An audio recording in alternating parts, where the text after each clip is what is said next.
Again, for those of you who just joined, please do feel free to use the chat button at the bottom to share who you are, where you're joining from, and any other information you would like to share.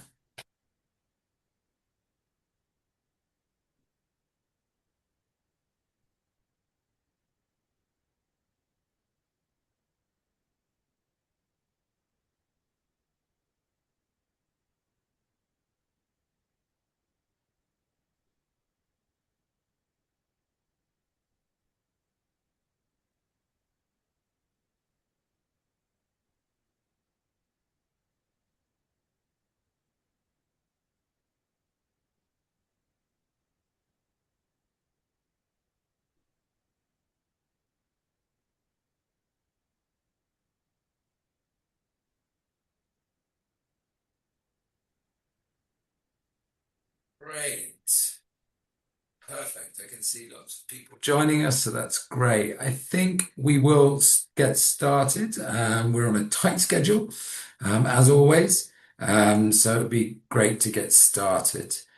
So welcome everybody. Greetings from Nairobi, Kenya, and welcome to the third edition of the Schools 2030 Global Forum, Growing a Green Generation, Teacher Innovation for People and Planet.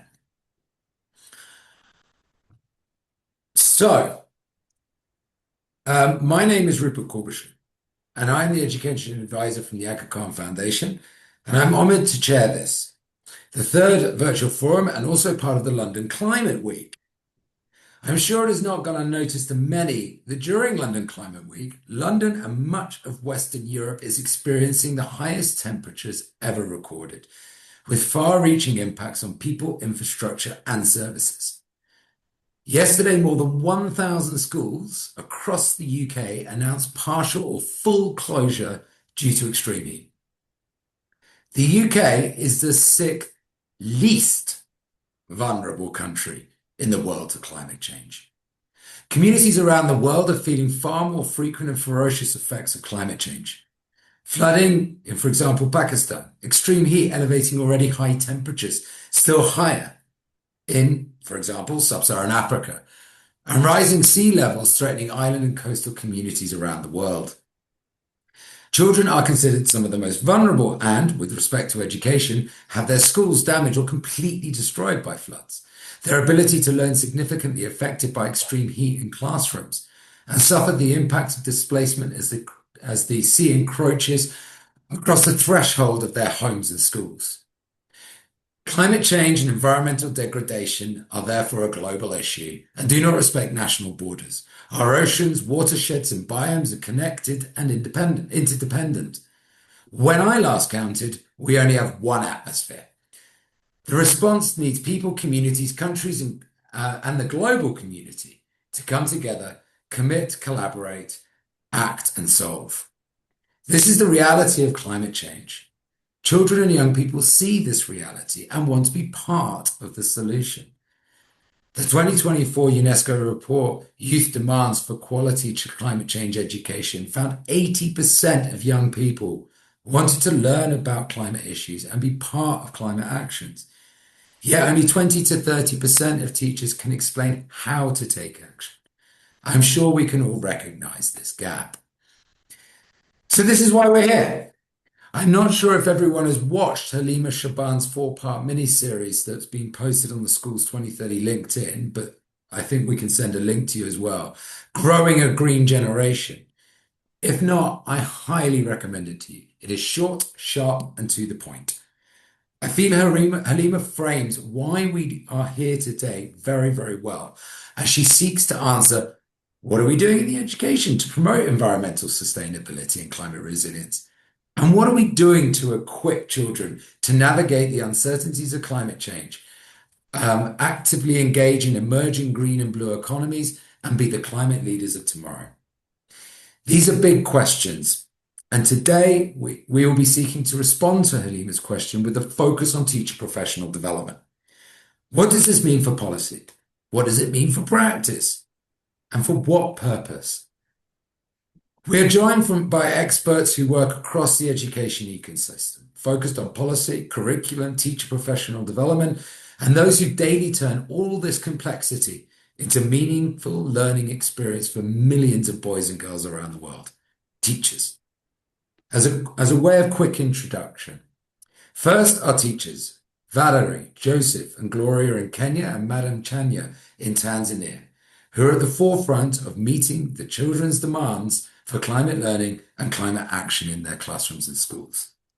Second, two colleagues from the Aga Khan Foundation, Aisha and Shaibu, who actively provide professional development support to teachers in collaboration with government colleagues, civil society partners, and the broader education ecosystem. Finally, three colleagues focused on teacher professional development, curriculum, and policy. There's Gulzada Duashbeva from Arabaev State University in Kyrgyzstan, Alex Banda from VVOB, leading the Teach to Empower program, and Marina Adair from Greening Education Partnerships, UNESCO. So briefly, what is the flow for the next hour or so? In a few minutes, I'll be passing over to Gulzada to share her insights on effective integration of climate in STEM education, before we travel to Kenya and Tanzania to hear from Aisha and Shaibu about their approaches to teacher professional development and positioning teachers as the research and development partners of choice as a means to effectively support teachers to develop the competencies and agency they need to lead change in their classrooms and schools. They will be joined by our four teacher representatives who will share how they have successfully integrated climate environment into their daily practices, not just to develop climate literacy, but rather improve children's holistic learning outcomes. The final part before we come to you will be a conversation with Gulzada, Alex, and Marina to develop a deeper understanding of their perspective on teacher professional development from national policy through to effective delivery. We'll then come to you all for questions to drive a deeper conversation. So a bit of logistics. I think at the bottom, somewhere below my finger, probably there, there is a Q&A function. Please feel free to post a question at any time. Do not feel you have to sit on your question, right? And so these will come up and we'll ensure as many of these gets asked during that session as possible. Of course, it would be great for you to keep your question if you want to and ask it in person. We would love to hear your voices. Anyway, that's enough from me. I am pleased to warmly invite Gulzada to the stage. Gulzada is an education policy expert with over 35 years working in education reform, quality assurance, teacher education, and qualification systems. Gulzada contributes to modernization of teacher education in the Kyrgyz Republic through competency-based approaches, quality assurance mechanisms, and curriculum transformation. Currently, Gulzada is focused on how to prepare teachers and learners for the challenges of sustainable development, digital transformation, climate change, and the future of work. So nothing too big, Gulzada. Anyway, thank you for joining us. Without further ado, Gulzada, over to you to share your experiences of integrating climate education and STEM. Thank you, Gulzada.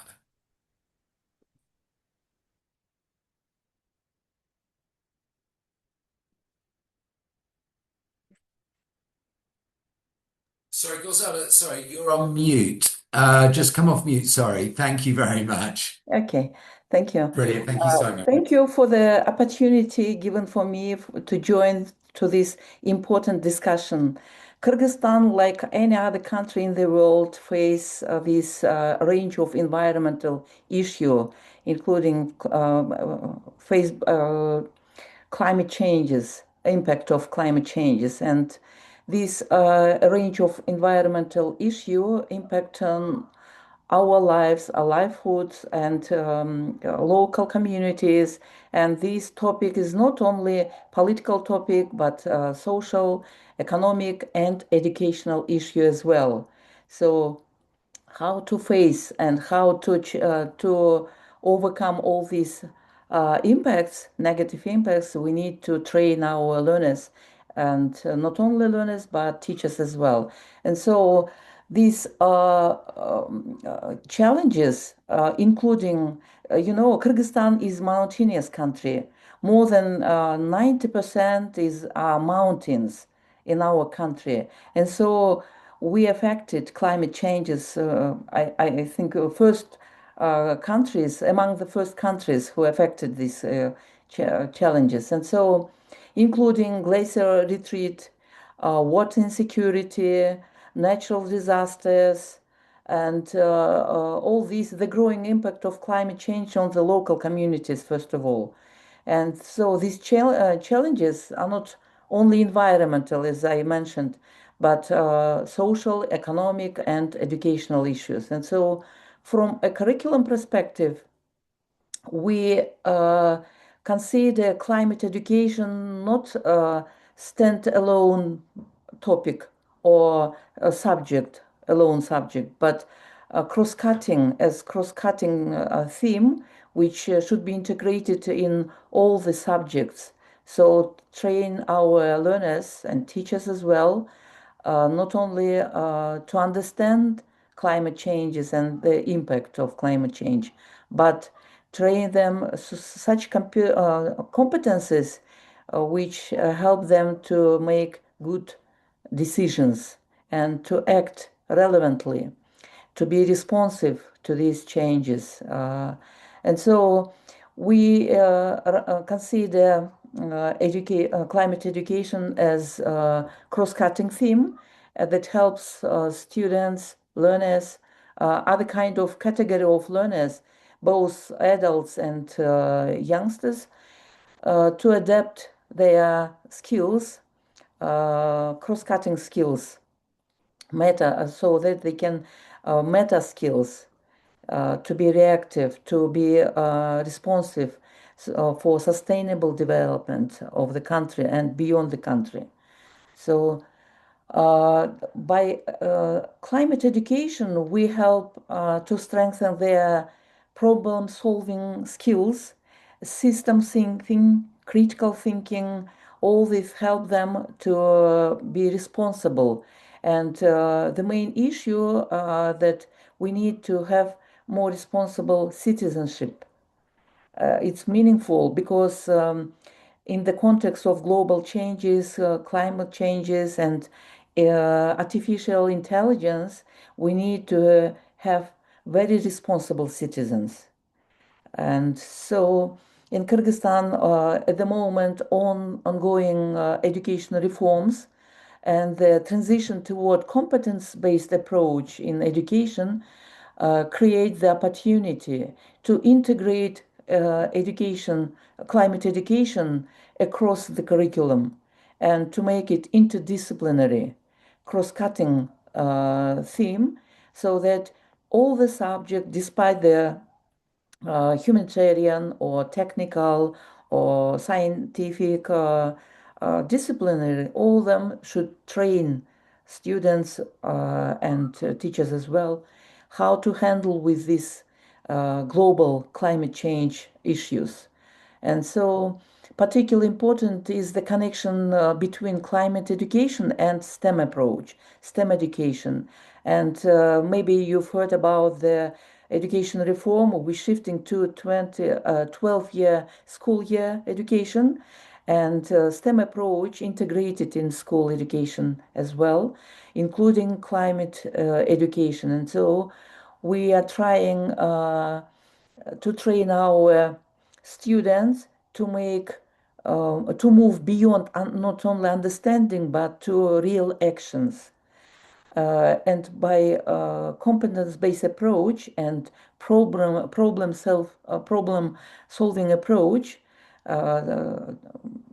training such skills necessary for solving different world-based solving the issues related in their life, we try to train our students. And as for teachers, we also update their skills. We train so that they obtain digital skills, education, climate education skills, their knowledge skills, values, and approaches, attitudes should be also in this context, in the context of climate education. And we need to empower our both teachers and students to undertake the real actions based on these newly obtained knowledge skills related to climate change. And through this climate education, we hope that we can prepare our teachers and students to face all the challenges, as we mentioned. So, all the things we need to provide and build a sustainable development. And Kyrgyzstan in Central Asia cannot live separately because we interrelated with our neighboring countries, and we have transaction economics. All our people, we have mobility across the country, internally and abroad as well. And all this issue faced by our country made us to obtain new skills and new attitudes to handle with these environmental issues as climate change. And at the moment, not only education policy, but the government policy, political issues also related to this agenda. And in the policy of the country, in the agenda of the government, the climate topic is the first urgent topic as well. So all the ministers, all the government, state organizations need to develop their own strategies so that they also undertaken the relevant responsible actions to this issue. So Fantastic, Rosanna. Thank you so much, and really insightful. And you know, you've clearly got a lot of perspectives from the government through to the classroom, and it's wonderful to hear. But I really enjoyed your emphasis on climate and environmental learning, not just about literacy, but going beyond that towards holistic learning, problem solving, critical thinking, ethical decision making, yes. which I thank you so much. And I think that provides the perfect segue to go towards Aisha. Aisha's joining us from the coast of Kenya in Mombasa. And Aisha is a senior education coordinator for the Erica Khan Foundation, and a teacher professional development specialist by trade.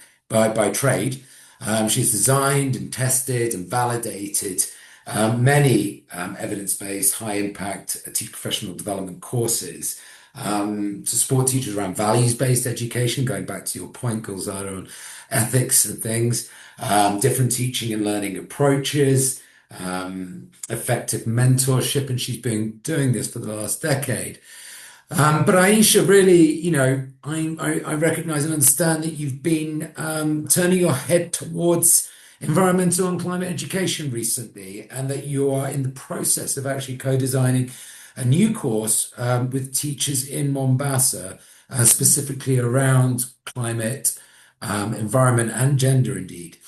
Mm. It would be great, Aisha, if you could explain just a little bit more about this process and share with us the voices of the teachers.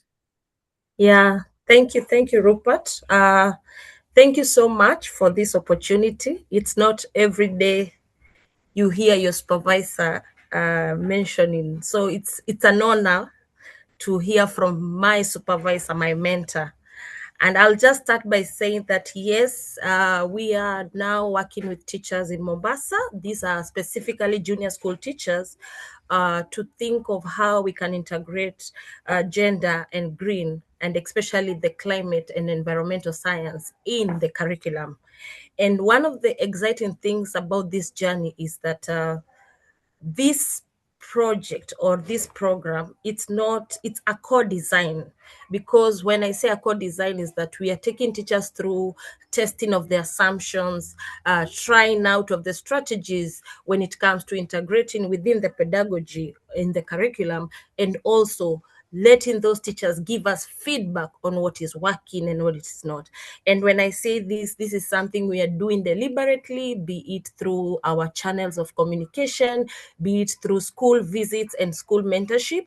And we have created a very, very sustainable relationship, I would say, through these teachers, because then we believe that the teachers are the experts when it comes to learning experiences and teaching experiences in the classroom. So this is something we are trying out, and we have done it with the almost over 200 teachers before they give us feedback, and let it now roll out to the whole of, maybe to other schools, because we want the teachers to say, yes, this is working, this is not working, and therefore, how can we move forward? So I really like the fact that I was also a part of human-centered design, because it gives me a deep understanding that the teachers are the agents, and they have the agency to tell you, and you need to have empathy to understand that if they say this is not working, it is not working indeed. So that is what we are doing, and therefore I'm grateful, because having all these approaches together and now being an educator and a trainer, it makes you have great skills to engage and make something meaningful. Thank you, Rupert, and thank you, everyone. Great, thanks, Aisha. So maybe we move on to you. You interviewed some teachers recently around this specific thing. So maybe we can move to that and really hear from the teachers themselves. Yeah. Hi, everyone. This is Aisha Arabaev from Aga Khan Foundation, based in Mombasa, Kenya. We are here at Mvita Primary School to share our experiences as we undertake our teacher professional development on green and gender. So today we are here with 3 teachers. I would love them to introduce themselves. Hi, everyone. I'm Valerie Otuoma, a teacher at Mvita JSS. I'm Joseph Momanyi, a teacher based at Mvita School. Lastly, I'm Omenge Gloria, a teacher of maths and integrated science. Thank you so much, Valerie, Gloria, and Joseph Momanyi, for having us here, because we believe that when we share our good practices, then all of us win as a team. And as we start today, we just want to understand what motivated you to join the Green course. Thank you for the nice question. Even from the word itself, green, I myself, I like the green aspect. Then also on the environment, cleanness, the scenic beauty made me to be motivated working this cause. Okay, I'm an environmentalist. I really love the environment. And what motivated me to join the Green and Gender course is the recent happenings of our country in terms of climate and weather. Last year, but one, in Mombasa, I think we had something to do with an effect of climate change. There was so much rain, a lot of floods. Looking at Nairobi, there was also a lot of floods, which caused a lot of effects to the people in our country. Wow. So I think it's something that we need to embrace so that we are able to curb these problems, because there are a lot of losses that are experienced as a result of climate change. Yeah, thank you so much, Valerie, helping our learners to be part of the solution. Thank you. Yes, let's hear Gloria. My biggest motivation to the Green and Gender course was currently we are in Mombasa, the heat waves. It's as a result of climate change, and I feel we need to make a difference, and the difference begins in our classroom.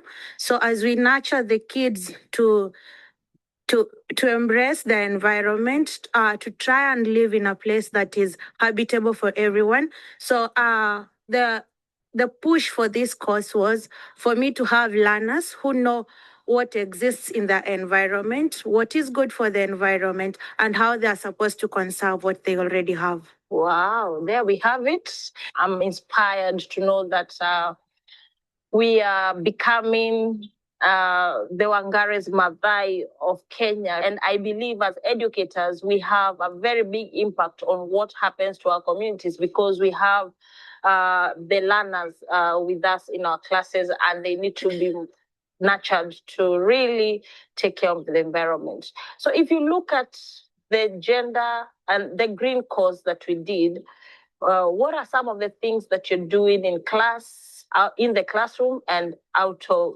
in the school? And maybe let's start with Gloria at this point, because I can see her eyes are really already telling me something. So, as earlier stated, I'm a math and integrated science teacher. For the math subject, more so, I have a concept I'm currently doing on pie charts. Under pie charts, we look at the concept of percentages, the emission of the different greenhouse gases, and how they affect the climate change in general. What about out of the classroom? Have you tried anything in the school? Outside the classroom currently, I'm trying flowers in Mombasa. It's a hard thing to come about. It's a process. You look at the soil in Mombasa, but we're trying. We hope someday we'll have beautiful flowers. Thank you. Okay, I'm very lucky to be an agriculture teacher currently in the JSS. And it's something that comes out very naturally because in agriculture, we deal with a lot of farming. So every other time we are dealing with the concept of farming, and we have to go and plant trees outside classroom as a practical. Again, you start from a place where they experience something. So every time we come and play our games in the field, that's outside classroom, we find that we do not have somewhere to sit. So my first thing, the thing that I did was, I told them and I advised them that this is something that happens to you. Anytime you want to go to the field, there is nowhere you can sit and have a shade. So we started by planting trees along the field outside the classroom. And then currently we are driven by social media. So I also advised them to create a TikTok page whereby every other time we are planting trees, we take photos and then we upload them to our TikTok page so that they also become impactful to the people outside the school. Wow, that's nice. That's nice. And I think that's why we are talking about how do we share. So I love the ideas that we have all come about, because then it means that there's someone else out there who is being discouraged by the flowers planting in Mombasa. But then as they hear what Gloria is experiencing, they'll be like, let me not give up. Let me try. And I know at the end of time, we'll be able to do something. So thank you so much. What are you planning to do next now that you have been part of the green course? Okay.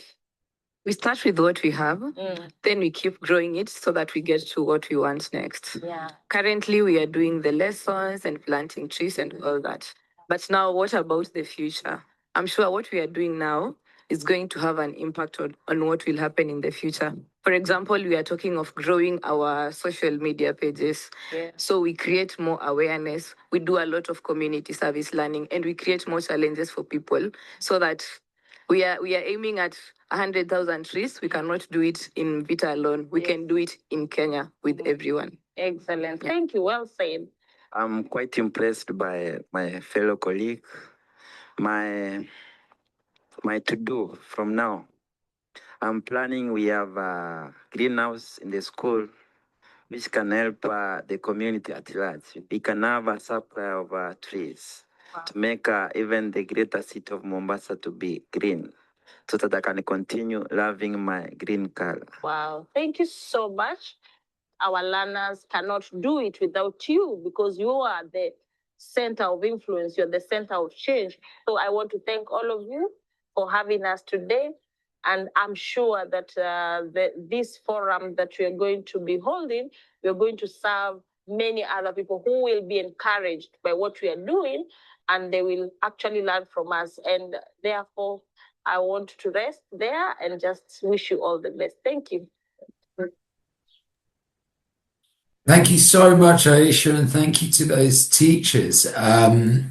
We did pre-record that because we thought maybe there might be some internet issues, but I do want to recognize that Valerie has joined us, who has the ambition to plant over 100,000 trees.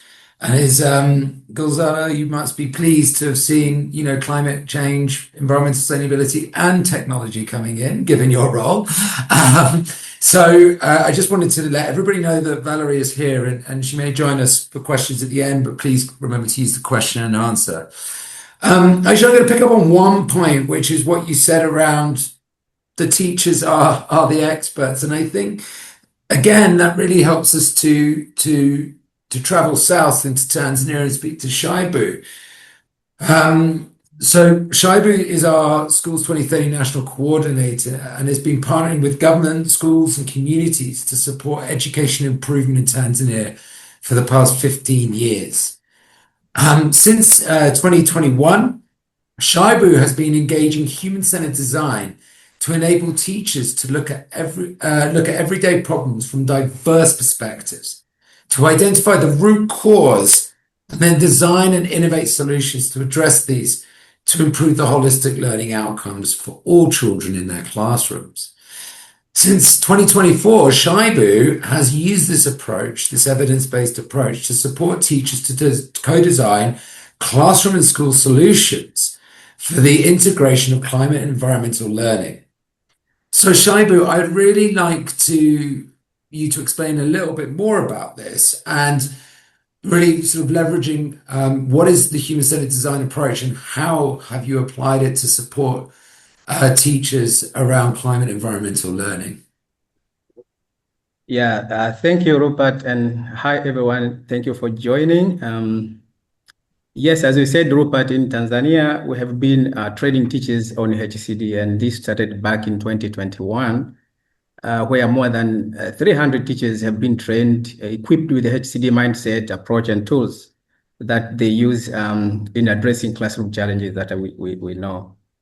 To date, more than 150 innovation have been designed and are still used in the classroom, tackling different kind of the challenges that teachers and learners are facing. And as you said, in effort of to raise a climate awareness, but also to combat the prevalent climate crisis that is happening globally and locally, and that is well known. In 2024, through HCD approach, as usual, we started engaging teachers and learners and communities, CSO, to establish climate action and such as microforests, vegetable gardens, tree nurseries, and even paper recycling in other schools and other solutions, aiming at addressing this kind of the challenge that I mentioned. So we supported teachers by using those HCD approach and to establish the climate action. But establishing climate action was like one part, but an interesting part is that teacher blend their lesson plan by using HCD approach to prepare lesson and integrate climate action into classroom and even connect learning with the practical action. And these practices haven't been there before, as you can see in school in Tanzania. Since then, we've been teaching like climate topics, but in science subject. But bringing in this climate action into learning, we mean that every teacher now, they can use climate action as a learning partner. Even Kiswahili teacher, English teacher, mathematics teacher, they can blend their lesson plan that has a climate lens in it by ensuring that they use the microforest, as I said, what they established. They can use the vegetable garden like a learning partner. And this has been started in 2024. And currently, we have more than 150 teachers using climate action in their classroom.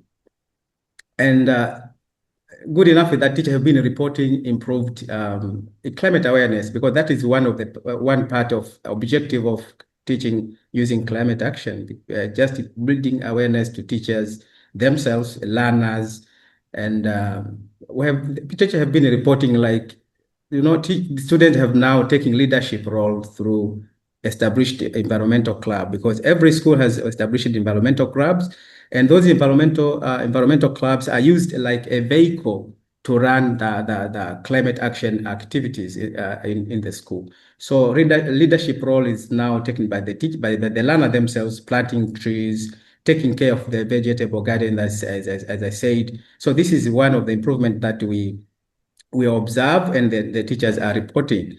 But you can see students learning and enjoying outside the space, outside using those outside space that has been established when you establish tree nursery or microforest, you can have a space where a learner can sit down, read, and enjoy the shades and everything like that. But if even the school, if they plant fruit trees, you can see learners enjoying now fruits and everything. But they're also acquiring those holistic learning outcome. Because when you talk about integration, we are not meaning like planting tree only, but we want teachers to use those trees or those vegetables, gardens as teaching aid to achieve their holistic learning outcome. And they've been seeing improved holistic learning outcome that the teachers are sharing. And we are very lucky in Tanzania because even government itself has currently have established government guideline to integrating climate change management into education sector, as you can see. So we are ahead, a bit ahead that we have now integrating those climate action, even back in 2024 to date, but the government has developed this guideline and it will be approved maybe this year or next year. But once approved, every schools in Tanzania will be instructed or will have this mandate of establishing climate action. But, they will be establishing climate action, but we have this annex of how to integrate climate action, which is Aga Khan Foundation is doing now with the teachers. So we inform even the government by asking schools to establish climate action. Don't ask them merely to establish those climate action. Just go beyond establishing climate action only. Ask teachers now to integrate those climate action in teaching and learning process. And we have documented more than 100 climate pedagogical lesson plan that will be now sharing across Tanzania, sharing with the government officials, sharing with other partners. And those 100 climate pedagogical lesson plan, it show how teacher can use human-centered design creatively to design a lesson plan that bring in climate lens. So this is how we do in Tanzania, and we're very lucky that government is now embracing the journey of integrating climate action in schools, and it will be coming like a agenda for Tanzania. Thank you, Rupert. Fantastic. And thank you, everyone. Thank you, Shaibu. And yes, and once again, it would be great. We're going to go and see one of your teachers in action. So let's move to that. Kwa majina naitwa Madam Msigu Chani, nafundisha shule ya sekondari Mdasa, kidato cha pili, somo la historia ya Tanzania na maadili. Human Centered Design imenisaidia mimi shule kwangu katika kukabiliana na mabadiliko ya tabia nchi. Nimeweza kubuni njia mbalimbali za ufundishaji kwa kutumia mazingira yangu halisi uliopo katika shule kwetu ili kuwezesha ufundishaji wa wanafunzi kama vile miti, bustani na kadhalika. Pili, Human Centered Design imenisaidia kuandaa andalio la somo lesson plan katika uchopekaji wa masuala ya mabadiliko ya tabia nchi. Nimeweza kuchopeka climate action solution plan katika somo langu wakati wa ufundishaji wa darasani, na imenirahisishia ufundishaji wangu kwa watoto kujifunza kwa kutumia mazingira halisi. Tatu, Human Centered Design imenipa uelewa wa namna ya kutumia masuluhisho ya tabia nchi katika kuchopeka masomo ya darasani. Wakati kipindi cha nyuma tulikuwa tunajua masuala ya mabadiliko ya tabia nchi, lakini tulikuwa hatukuweza kuchopeka mabadiliko ya tabia nchi katika ujifunzaji wa masomo shuleni. Mbinu yangu inafanya kazi kwani nimewahusisha wanafunzi katika uandaaji au utengenezaji wa masuluhisho ya tabia nchi, kama vile tumepanda miti, tuna misitu midogo miwili, tumepanda bustani za makopo, tumetengeneza ikukula. Kwa hiyo yote haya nimeshirikiana na wanafunzi katika utengenezaji kwa lengo la kuwatumia katika ujifunzaji. Pili, wanafunzi wameunda club wao wenyewe bila kusimamiwa na mwalimu kutokana na elimu walioipata. Nina club ya wanafunzi ambayo wanajishughulisha na masuala ya mazingira shuleni, ikiwemo masuala ya waste management, uratibu wa taka shuleni, lakini pia nimewapa kazi wanafunzi wao, wanafanya kazi taski mbalimbali, wanafanya kazi kuhusu kazi za kimazingira, nyingine nina wadirect mimi mwenyewe, nyingine wanafanya wenyewe, na ninawasimamia kuhakikisha kwamba mazingira ya shule yanakuwa salama na safi. Matokeo nimeyaona yakianza kwa wanafunzi. Kwanza, uelewa umeongezeka, wanafunzi wanaelewa kuhusu masuala ya tabia nchi, sababu zinazopelekea mabadiliko ya tabia nchi na namna ya kukabiliana na athari za mabadiliko ya tabia nchi wanaelewa. Pia wanafunzi imewajengea kumbukumbu za kudumu, kwa sababu wanajifunza kwa kutenda, kwa kuona. Pia wanafurahia somo. Pia kwa baadhi ya mada ambazo zimeweza kutumia uchopekaji, zimekuwa rahisi kwao. Hata matokeo ya mitihani yamekuwa mazuri katika hizo mada kulinganisha na mada zile ambazo sijachopeka. Nikiendelea kwa matokeo katika jamii na yenyewe imeongeza uelewa wa masuala ya mabadiliko ya tabia nchi, kwani wanatunza mazingira, wanalinda mazingira yao, na pia wanajitahidi kuzuia uharibifu wa mazingira. Mfano, katika jamii ninayoishi, matumizi ya mkaa, matumizi ya kuni, utupaji wa taka ovyo umepungua kulinganisha na siku za nyuma.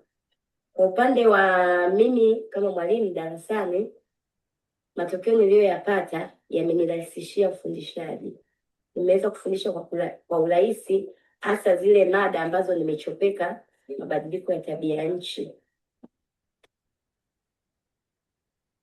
Great, thank you. Thank you, Shaiba, Madam Chanya. Really so much to pull out there.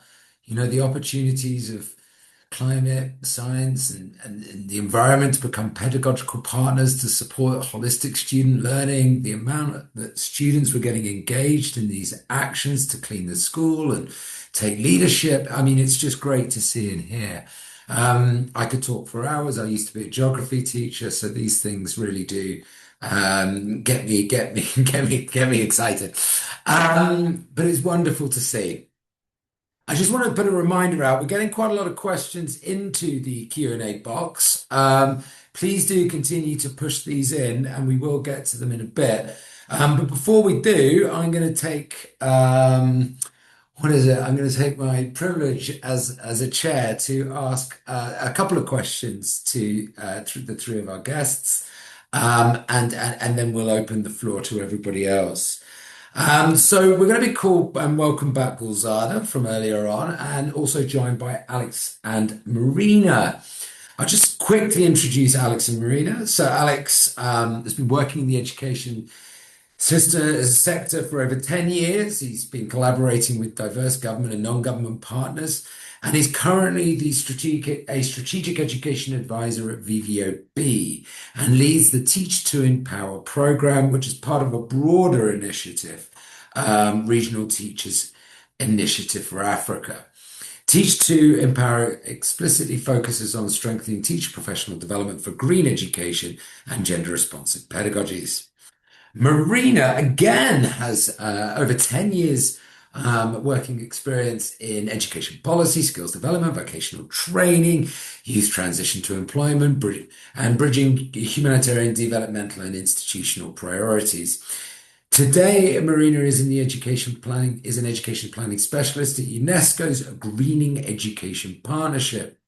Marina contributes to advancing education for sustainable development and climate change education, working closely with national stakeholders on mainstreaming climate and sustainability into teaching and learning.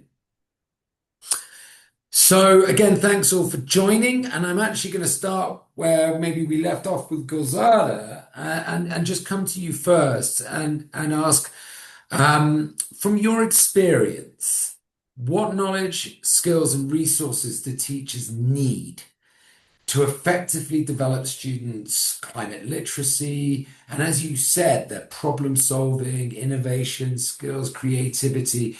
What is it that the teachers actually need to do this through STEM learning?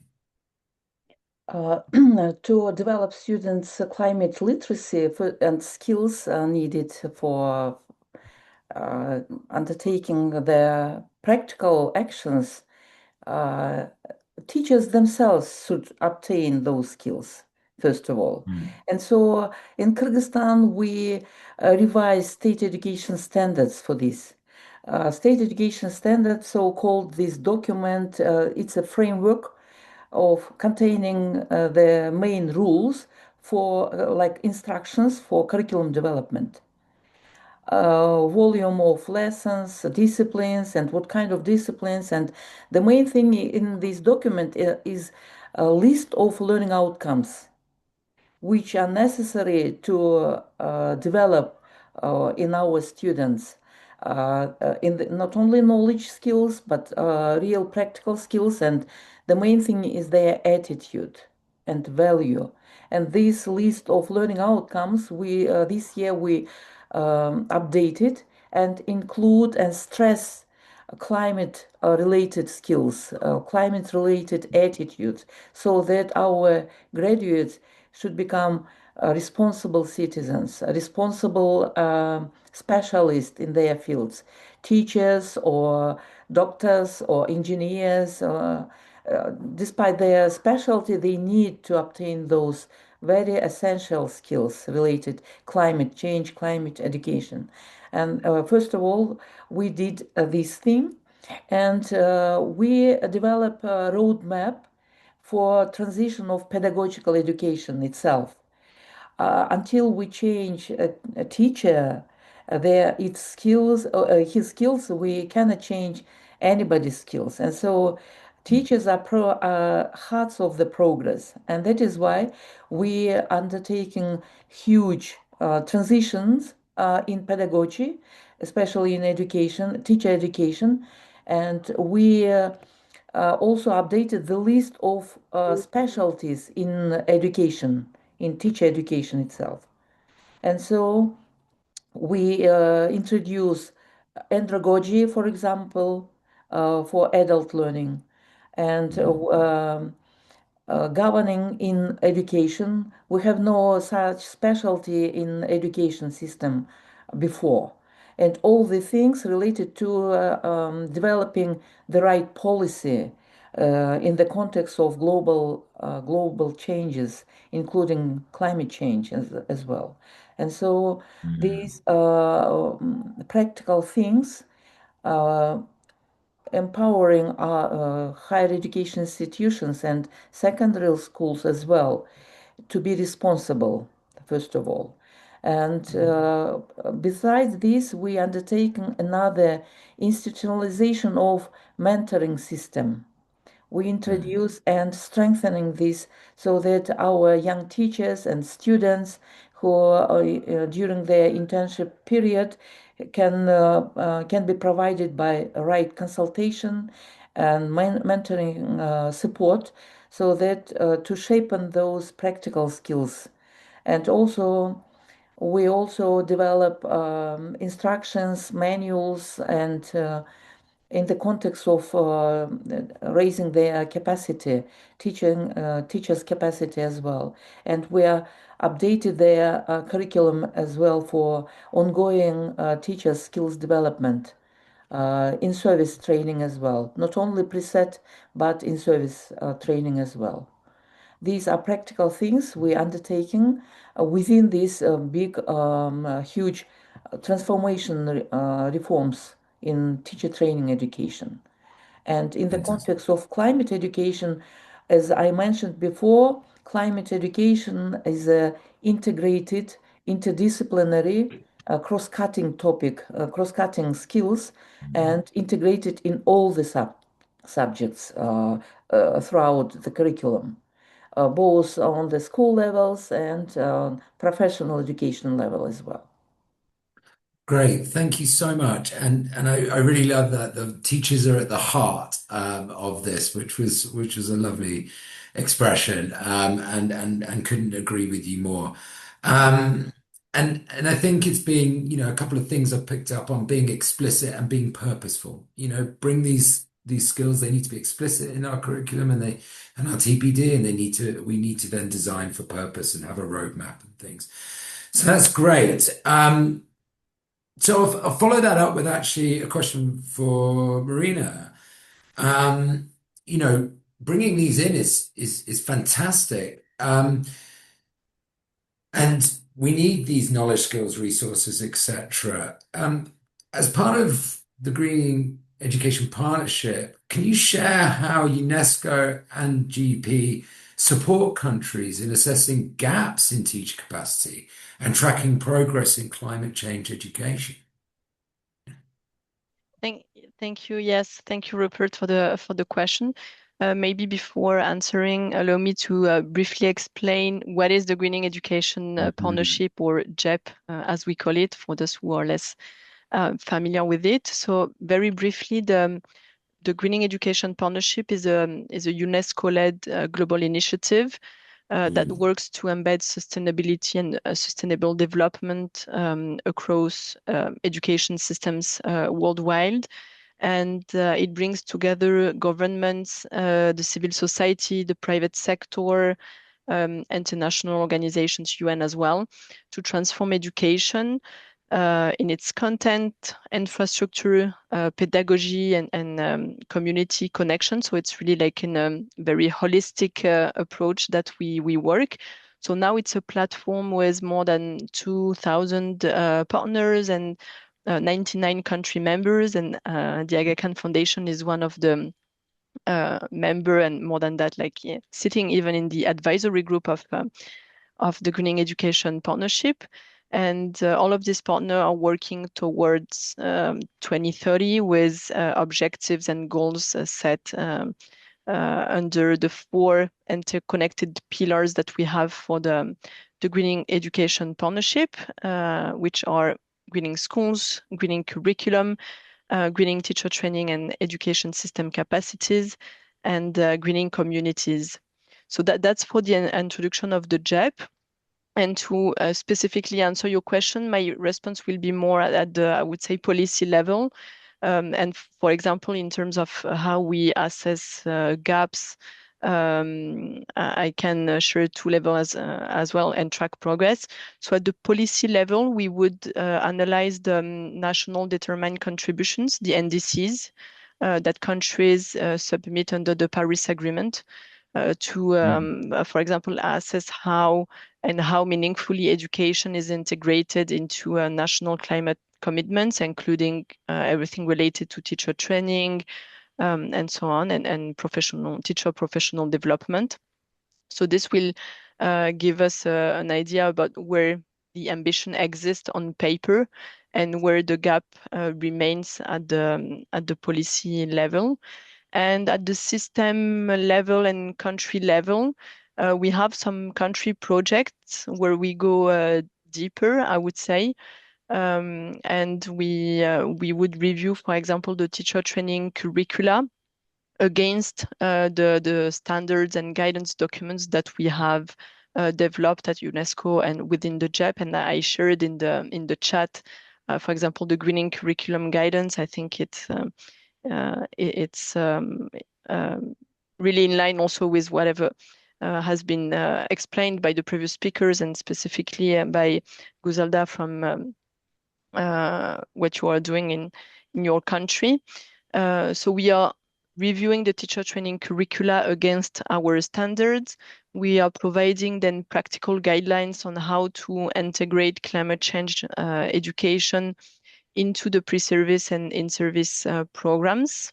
And lastly, one of the activity we do is building the capacity of teacher training colleges on, it's usually like co-designing type of activity on drafting lesson plans that embed this key climate dimensions.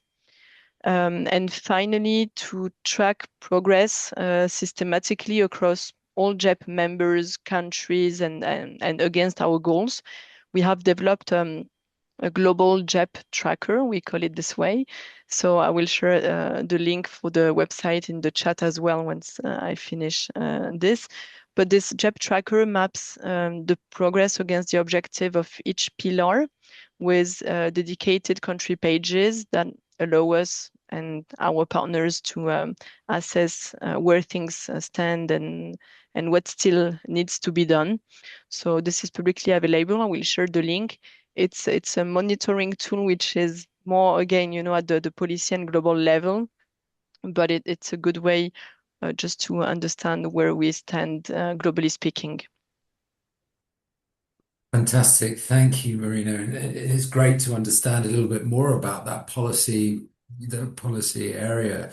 And maybe to flip that coin, Alex, you're very much more in the practical area of this. So I'm going to turn to you now. The program you lead, Teach to Empower, made a very conscious decision to focus on green and gender. Can you explain a little bit more about how that decision got made? Thank you so much, Rupert.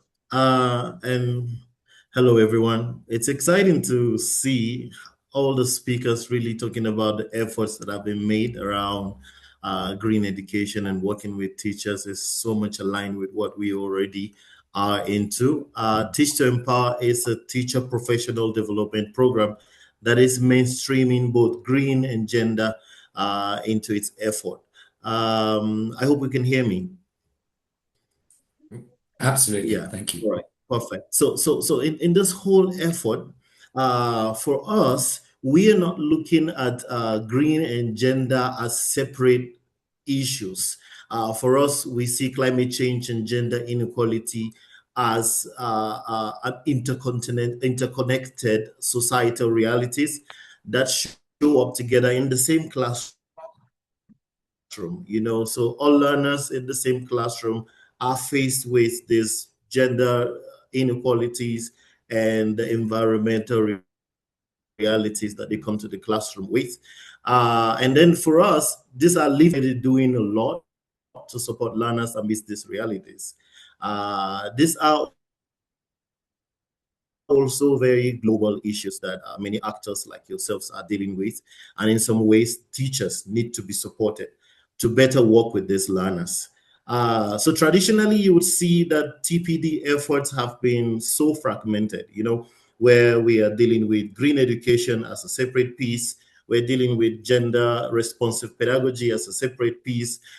Teach to Empower brings them together into one more holistic approach that reduces that burden on teachers and improve uptake among teachers. Teachers need a more unified approach, not fragmented trainings, but like an ongoing unified approach that brings all these pertinent issues together and also support the learners much more better. And then when it comes to some sort of a background story to the Teach to Empower approach to both green and gender in TPD, some of our colleagues from the global office, Inge and Hans, were working on two separate pieces on both green and gender separately. And when they compared their notes, they found extensive overlap. They found that whatever they were working on separately were really speaking to each other. So we went on to put together a global model on green and gender for TPD, which is currently being tested in Mombasa, Kenya. And we're already seeing very exciting results. We're already seeing very exciting results. Teachers are actively mainstreaming both green and gender into their classroom lessons, and at the school level, some of the teachers from Mombasa have shared that. So it's exciting to see how far this is coming, and an exciting journey so far. Thank you, Rupert. Fantastic, Alex. And I like the idea. I like not the idea of maybe, but the fact that you bring up this idea of fragmentation, and sometimes we can be guilty of working in silos and not learning from each other. And I think we are very focused, as I said at the beginning, we are sort of answering Halima's question through, or trying to, through the lens of teacher professional development. But we don't want to silo that. And I'm going to keep you on this for a second because, you know, teachers do not exist in a vacuum. They are part of schools, they're part of systems, they're part of society. So you talked about the learning. Is there anything else that you're learning about that you think is critical to enable teachers to move from theory to the practical application of this? Yeah, thank you very much. Some of our colleagues have spoken about experiential learning and activity-based training and more, so I will not dwell on that. But I would say one thing that is already showing up in the work that we're doing is that school leaders are very important in this process. The teachers do not exist in a vacuum like you hinted on. So TPD models, TPD approaches must carry school leaders along, must carry the school leaders that provide that covering, that provide ongoing support to teachers, even within the schools. In the same breath, knowing that TPD learning is ongoing. And mentorship from school leaders is a huge part of that. What we have seen in the field so far is that schools with very strong school leaders are doing way better than schools where we see school leaders are not as engaged as they are. So school leadership is very important and should be taken together. It's important for both the teachers and the school leaders to be on the same page, driving the mission, ensuring that you're greening the school environment. The classroom is responsive enough in terms of gender equity, in terms of coping with environmental challenges and more. So it is important. We're putting out a very big call out there that the TPD approaches should go hand in hand with school leadership, and that's very important. Yeah. Fantastic, Alex. I think such great learnings there, and that emphasis that teacher professional development is not an event, it's a process. And that process needs continuous mentoring, and school leadership is critical in that area. So thank you, Alex. I'm going to now zoom back out again, I think, and look at this now again from a bit more of a systems perspective. And I'm going to come back to you, Marina. From the perspective of the Greening Education Partnership, sorry, how can ministries of education effectively integrate climate change education into teacher training systems, both at the pre-service and the in-service? So how does this become more systematized, in essence, is my question. Yeah, thank you, Rupert. So I hope I won't be too repetitive because from what I heard today, we are really on the same page with all speakers on the approach. So that's great, first. But yeah, the Greening Education Partnership and UNESCO in general, we really strongly advocate for a cross-curricular approach to sustainability. And this is a principle we believe is essential to getting teacher training right.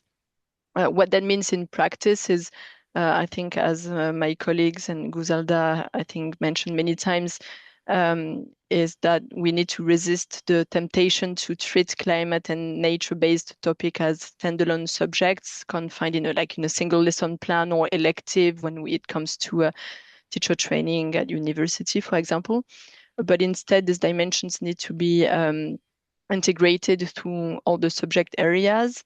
And we've heard that like in mathematics, in science, in languages, arts, history. And that's the case also for teacher training. So this same principle, we believe, also applies to both pre-service and in-service training. And if we train science teacher to teach climate and live language or history teachers without the tools to do the same, then we are replicating the very siloed thinking or approach that we are changing in the subject curricula for the learners themselves. So what ministries of education can do concretely is ensuring that the pre-service training programs and what future teachers learn before entering the classroom embed the green dimensions across all subject methodologies and not just the environmental education modules that we sometimes see as just like additions. Same thing in the in-service programs on the ongoing professional development for practicing teachers. And create real structured opportunities for teachers of all disciplines to build confidence in integrating sustainability in their everyday teaching, because after surveying and interviewing teachers across more than 100 countries at UNESCO, one of the responses of the teachers were, to say that they don't feel confident in teaching about the subjects. So also in the in-service programs, and make sure that the curriculum guidance and lesson plan frameworks are adapted to make this integration practical, so that a math teacher knows how to bring in climate data and the literature teacher can explore displacement and resilience through the text and so on. So it's a bit of the same answer that we've heard before, but I guess insisting on that means that this is really what needs to be done. And yes, the goal is that all educators, whatever their discipline, feels generally equipped and confident to bring the green dimensions in the classrooms every day.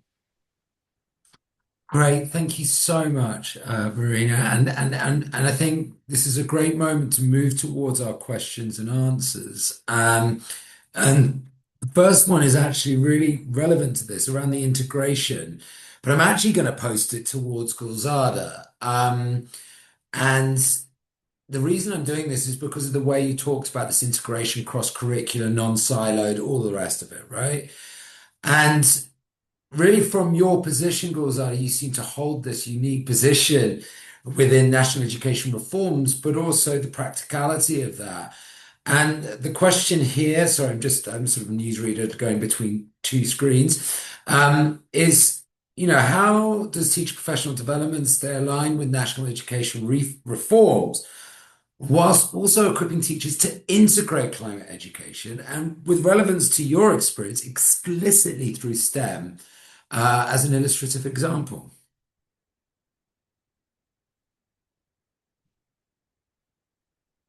Gulzada, you're on mute. Yeah, thank you. Through interdisciplinary approach and connection with STEM approach, connection between STEM approach and climate education, based on interdisciplinary approach, we can provide this opportunity for curriculum developers, implementers, teachers, to develop the relevant skills, first of all. And for interconnection between STEM approach, we already also politically introduced STEM approach within these reforms, 20-year school reform, and transformation of pedagogical education as well.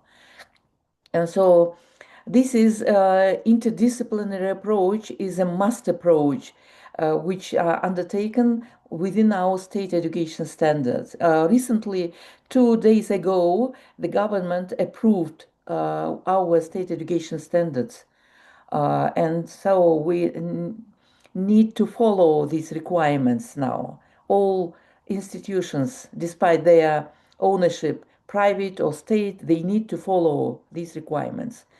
And as for, I also would like to mention about dual education. We strengthen dual education, and based on champion schools, which we have as best practice of 2030 schools within 5 years of implementation of the program. We have very good practices which we should be scaled throughout the country, and we would like to connect our teachers, both preset and in-service teacher training, with those champion schools to strengthen work-based learning through dual education. And already these champion schools have practical achievements dealing with the issues related to environment they have around their schools. They introduce practically in their subjects and also in practical projects, which was very useful for environment of schools and community. For example, they develop nature as knowledge laboratory. We have such kind of project based on our champion schools. They integrate text for elementary schools for raising their literacy, reading skills by reading the text about climate of their region or their community, some small text for elementary schools related to their environment. They also raise their understanding the importance of climate, and by experimental some laboratory trainings, they train their practical skills to calculate, for example, the old papers, the weight of old papers. They collect old papers, for example, from their neighborhood, and such kind of initiatives they have in their schools. And all the things raise their ownership and responsibility for climate around them. And step by step, introducing this practical approach, they raise their ownership and as well as their citizenship, responsible citizenship in the context of climate education.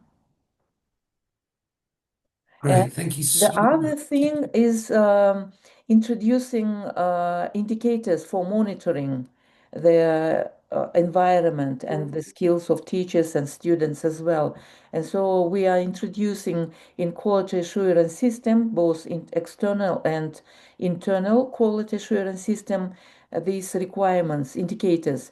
And moreover, our universities develop digital and green model of universities, and we try to participate in Green Matrix international ranking. In the history of Kyrgyzstan, I am proud of this fact that our university, Arabaev Kyrgyz State University, was on the second place, on the second ranking in Kyrgyzstan within this Green Matrix international ranking. So these approaches, introducing all these approaches, including curriculum development, cross-cutting education and education, introducing throughout the curriculum, and in introducing indicators concerning quality assurance, we also strengthen the ownership and responsibility of us teachers, universities, schools, and learners as well, and community, of course. And there are the factors which strengthen our impact is collaboration between schools and universities, between schools and community, between education institutions and community. And so within our transformation of education system, we use ecosystem approach. We would like to connect all the institutions in the community, in the society, so that to raise all responsibility of all of us in this context. Great, thank you so much. It's really interesting, it's so many interesting points coming out there, and I think, you know, this idea of, it takes partnerships, it takes more than just one is really, really important, as you were alluding to towards the end there. I've actually got, if anybody wants to speak rather than me, I'd be very grateful. But if not, if there are no hands going up, I'm going to go to some earlier questions. We got one from Kiara. Written some excellent points. I'm going to try and condense them for time. And really the point is around the need to align around outcomes that we want to achieve, right? And I'm actually going to go to Marina on this one. We need clarity around this so that we can measure, so that we can mobilize resources, et cetera, build momentum in there. From your perspective, looking across, a global partnership with, as you said, nearly 100 government partners and over 2,000 partners globally, how much clarity do you feel there is on the outcomes we are pursuing with climate education? Do you think there is that clarity? Yeah, it's a very good question. Excellent. Yeah. So my initial thought after hearing it is the gap, I think, on the scope of what is also climate change education in terms of content. What we see quite often, and here I'm talking more at the learning level when we look at subject curriculum, for example, and review them, is most of the time what's tackled is climate science or eventually biodiversity type of topics, and at the cognitive level, like some definitions and so on. But what's missing maybe is the more global perspective and additional topics such as, what we promote in our greening curriculum guidance, for example, is talking about climate justice, talking about post-carbon economies, about sustainable lifestyles. All of those topics are not so much addressed. And the other, I think, aspect is learning outcomes, making them really action-oriented. I think what needs to be, and I think Guzalda mentioned that when she said that the learners need to have critical thinking skills, be able to act. And I think this is something that's missing, both at the learners and teachers level. They don't know how to teach about climate change, but the learners themselves, once they have this definition about greenhouse emissions, what do I do? What's next for me? So I think this kind of gap applies for both learning and teaching. And maybe I'll stop there. Does it answer the question? Can you remind me I maybe think again the so. question? Yeah. I think it gets to it, and I think that's an interesting gap that you've opened up there. Around these, we've talked about integration, but we could get better. How are we doing at the higher levels and things like this? So it's an interesting one. So more clarity may be required. So thank you, Kiara, for that. We've now got one from Amina, and I'm going to post this to three people, right? One of them is Alex, one of them is Aisha, and one of them is Shaibu.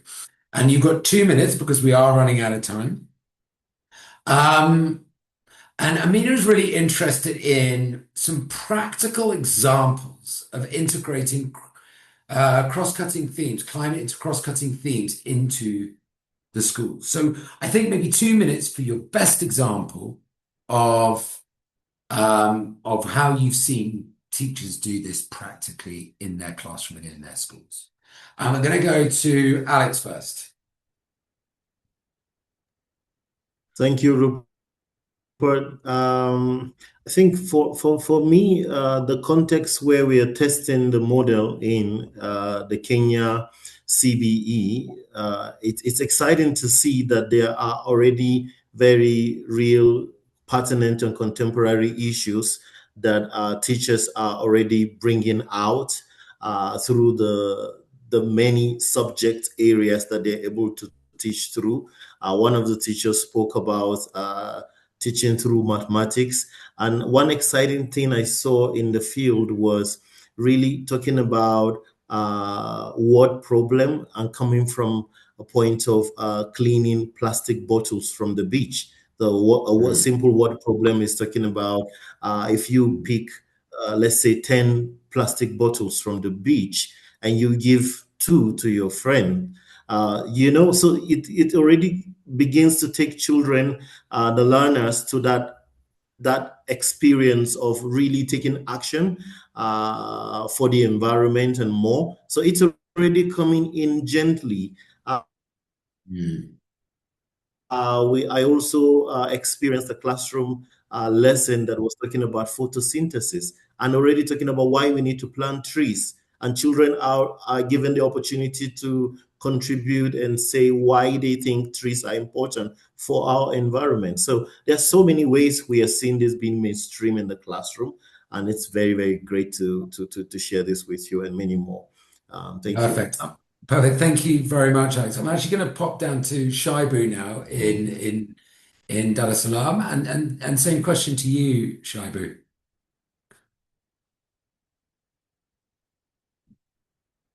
Guru, No, there we go. Thank you. Yeah, sure.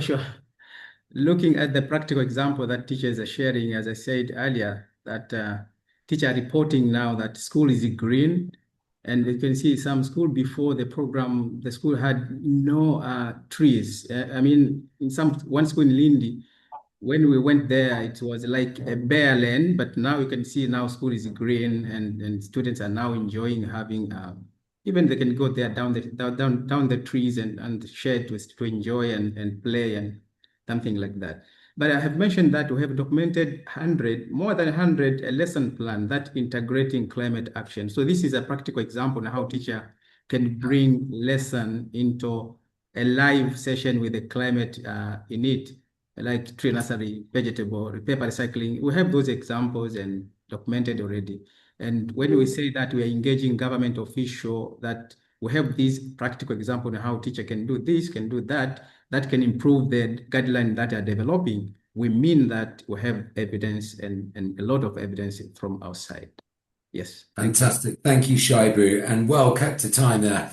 And Aisha, you've got 1 minute because we're running short on time, but it would be lovely to get your perspective on this as well. Yeah, thank you so much, Rupert. I think one of the things that we have learned over time is that all the learning areas have a fertile ground to integrate green. So when Alex is talking about science, that is what teachers first thought, that it's very easy to integrate within the science learning areas. But we have seen teachers who are integrating green in creative arts and talking about the societal issues that we have as a country, as a globe. And then how then do they take that? We have seen a teacher who takes the learning in the classroom to the parade. So one thing I'm happy about is that whatever happens in the classroom, they are also able to take it out on the during assembly to talk about it to the whole of the school and create that gender and green consciousness in the learners. So that's one of the things I've seen in many of the schools that we are supporting. And it's so great to see that they are now taking it beyond the classroom, which is what we envisioned, but we were not sure that they'll do it very fast as we are seeing right now. Yeah. Thank you. Fantastic. Thank you, Aisha. I think we've heard from Alex some drip feeding it through, Shaibu, very practical examples and school practical examples, and Aisha really thinking about, well, how do we take these principles into a broader school environment around what we're doing in our classroom? Fantastic. I want to respect everybody's time now, so we are going to close. So I'm sorry that we didn't get to more of your questions around this, but thank you, Kiara and Amina, for submitting yours, and I hope the responses satisfied your thirst. I'm just going to, before we close, just think of 3 areas. I want to go back and be able to provide Halima with some answers, although she finds many in her investigation. I want to ruthlessly and borrow Gulzada's lovely phrase. These are some of the things that came out for me. Teachers at the heart. Teachers are at the heart of how climate and environmental education will be successfully delivered for our children. This requires effective teacher professional development, and it means that we should be looking as teachers as our curriculum experts and our research and development partners of choice going towards Shaibu. The second thing is around fragmentation. Please, can we stop this? Going to Alex's point. We need to stop this in our teacher professional development. Going to Gulzada and everybody really is, let's stop this in the curriculum. Let's take an integrated approach to the way in which teachers and children are learning about climate and the environment. And going to Marina's point, is there a gap here potentially at the higher levels as a global, in the way in which we are addressing that sort of clarity around what we're trying to achieve? The third thing is the realization of the power of the climate and the environmental learning, not just for literacy, for climate and environmental literacy, but for holistic learning. And that has been realized. We saw that from the teachers in the classroom talking about how the children were demonstrating higher levels of collaboration, critical thinking, etc. Gulzada, in the way that you were explicitly designing for this around problem solving through STEM education, etc., etc. So I think the realization that our outdoor environment can become a pedagogical partner of choice, and that climate learning can support holistic learning is a big realization. And the final one is around purpose. Let's design for purpose, whether it is a lesson plan that translates this complexity into meaningful learning experiences like Shaibu is crowdsourcing at the moment, or whether it's a roadmap that Gulzada is working on to say, this is where we want to go, this is how we're going to do it. Let's design for purpose and let's design to get there. And I think the final thing is partnerships. At the beginning, I said that this is a global problem that requires global solutions, and it requires communities and collaborations to come together. And I think that's baked into Marina as a global greening education partnership with in excess of 2,000 partners. These are great to see, and we need to see these working towards that purpose. Before we go, and we've got 1 minute left, so I do want to hold your attention for that minute. Before we go, I would like to just share 3 final things. 1, I would encourage you again to go and watch Halima's Growing a Green Generation mini-series. 2, check out the other virtual forum from earlier in the year. There are parts 1 and 2. I believe some links have just been posted in the chat right now for you. And so please do check those out. And then the third thing is I would like to just to update you and invite you to join us for the next virtual forum on Thursday, the 17th of September. And this one's on learning to lead, activating agency through teacher professional development. And that is it. A final thanks to all our contributors today for making this such a rich forum. And a thanks to all of you who took your time to join us, to listen, to learn, and to engage in this critical conversation.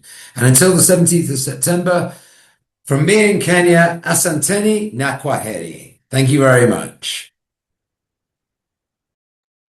Asante. Thank you, Rupert. All Thank right. you, everyone. Thank you, everyone. Thank you. Fantastic session. Thank you all. Thank you. Bye.